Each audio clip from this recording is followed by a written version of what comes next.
I remember when I ran away, 17 years old. You know how that is. You get into an argument with your mom's boyfriend. You know what I'm saying? It's a totally different time.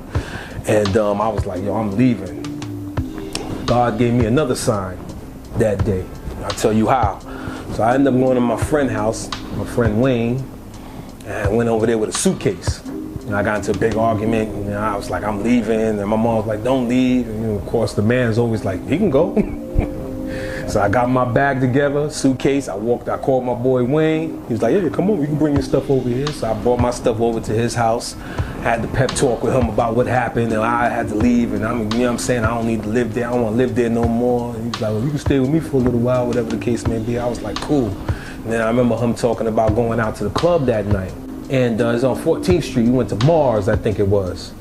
And we had a great night. Everything was cool, this, that, and the other. So Wayne ended up giving me his keys and said, yo, go home, because he met a shorty or he was with his girl or whatever the case may be. He was gonna go to her house. So I take his keys, and now I'm on the train. I catch it on 14th Street, and I'm going uptown. So I'm sitting there, headed to his house. Mind you, this is the first night of me running away. And I'm sitting there, and this guy gets on the train. It was a white guy. He was dressed pretty preppy. You know, he had like, what do you call that, penny loafers on with jeans and the blazer. You know, like he was a college student, but he was older than me at the time. And he's standing there, but he looks stressed out. I remember him holding his head, you know what I mean, going like that with his face, his hands, and he was just looking around, and he did kind of look inebriated, right? So he might have been drinking or whatever the case may be. And there was a lady that was sitting across from me, and he was standing up next to the door that swings open on the train. And maybe 2 stops pass, and then he decides to go to the next car. So we just see him, but the whole time he's like shaking his head, and he's rubbing his face, and he looks stressed out.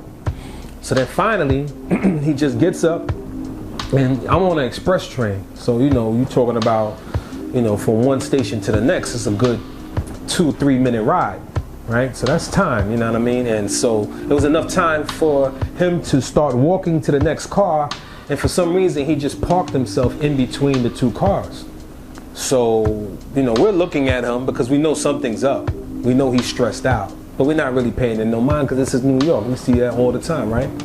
So me and the lady, we're looking at him, we're looking at each other, we're minding our business. We're looking at him again, we're looking at each other, and then we're minding our business. And when we tried to look again, all of a sudden he wasn't there no more. So we both was like, and you know, looked over there, and then we looked at each other, and then we kind of went like. So I remember the train was actually moving for a good another 20 seconds before I was like, hold up, I didn't see him go to the next car. And we were just looking, and now all of a sudden he's not there anymore. So I get up and I look to see if he's in the next car, and I didn't see him in the next car.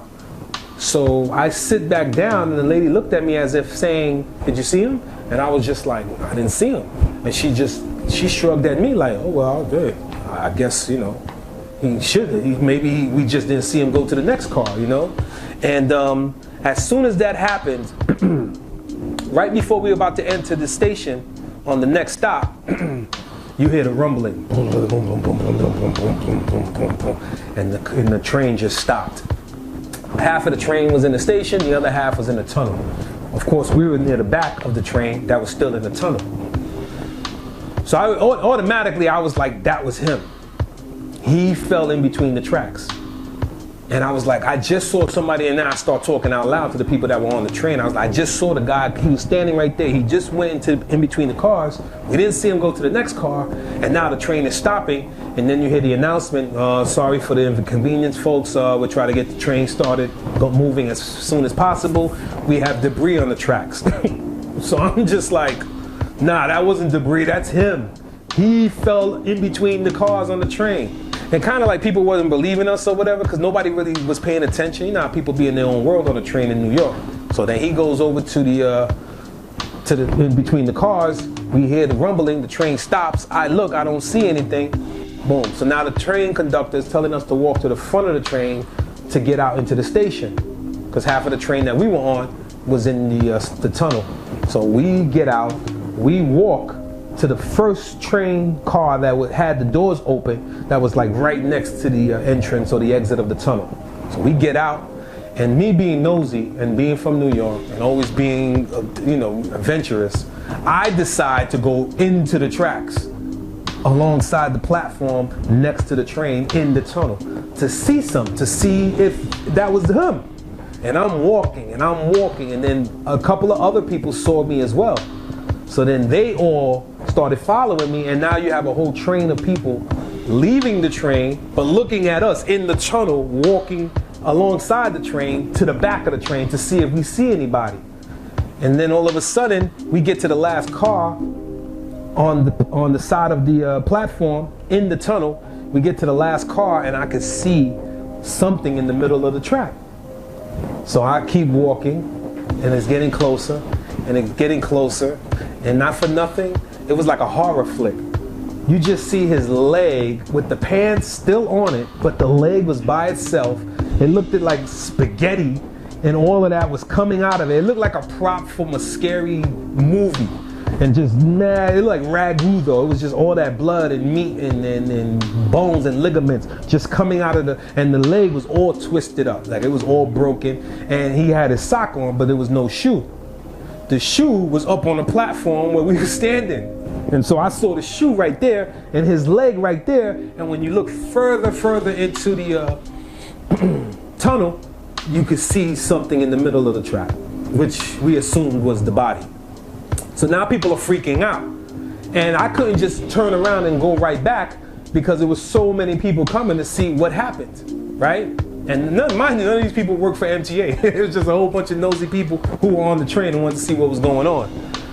And I remember saying, you know what, I'm gonna keep going because I want to see the body. And as soon as I turned around to keep walking further into the tunnel to see the body, the train let off an exhaust. Mind you, everybody was already anxious. The train let off an exhaust.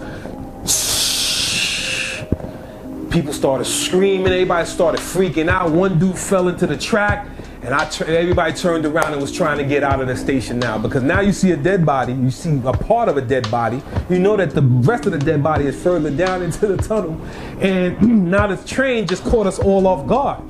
So now we're all freaking out, trying to get back into the light, you know what I'm saying, because the train tunnel was dark. And so we all start running back. And man, you know what, I went to Wayne's house, unlocked his door, and I told Wayne, yo, I'm gonna give you the key tomorrow. I went and got my bag and went right back to my mother's house with my tail in my butt again, talking about happy to be home. I looked at that as a sign of God, like, take your butt home, man. It's cruel in these streets. You know what I'm saying? And so, yeah, that's my story. I hope that you enjoyed the video. Please don't forget to like, share, subscribe, and hit that notification bell so you will always get an alert when a new video drops. Plus, join our website for information on all our shows, trips, and getaways. If you'd like to support the channel, you can by purchasing our new merch in the link below, or go to www.whattodoent.com.